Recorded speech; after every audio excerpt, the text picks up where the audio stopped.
দিব, কিন্তু বেশি পানি দেওয়া যাবে না। দেখি যে আঠালো, হালকা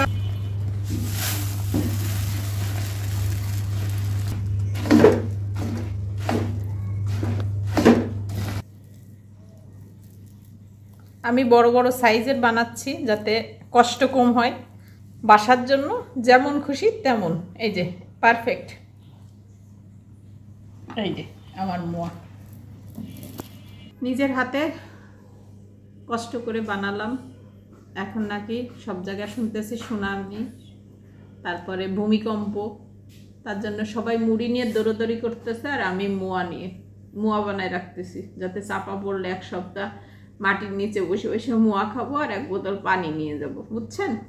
এই জন্য আপনারাও গুড় থাকলে, শুধু তো গুড়মুড়ি খাওয়া যায় না, তা একটু মোয়া বানায় রাখেন, ঠিক আছে? এই ধরনের জিনিস খুব মজা লাগবে। তো আল্লাহ না করুক, সবাইকে হেফাজত করুক। আর আমিও চাই না যে, এবং সারা পৃথিবীর মানুষই চায় না কারো ক্ষতি হোক। আপনারাও দোয়া করেন যাতে এই ধরনের কোনো কিছু না আসে। মজা করলাম একটু, কেননা আমি কালকে বারান্দায় দাঁড়িয়ে আছি, দেখি সব মুড়ি কিনে নিয়ে যাচ্ছে। হঠাৎ করে মনে হলো যে মুড়ি বাসায় আছে, একটু মোয়া বানাই দেখি কেমন লাগে।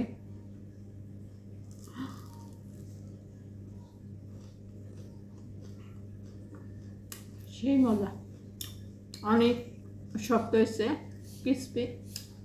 শব্দ শুনে তো মনেই হচ্ছে যে কেমন, কতটা সুন্দর।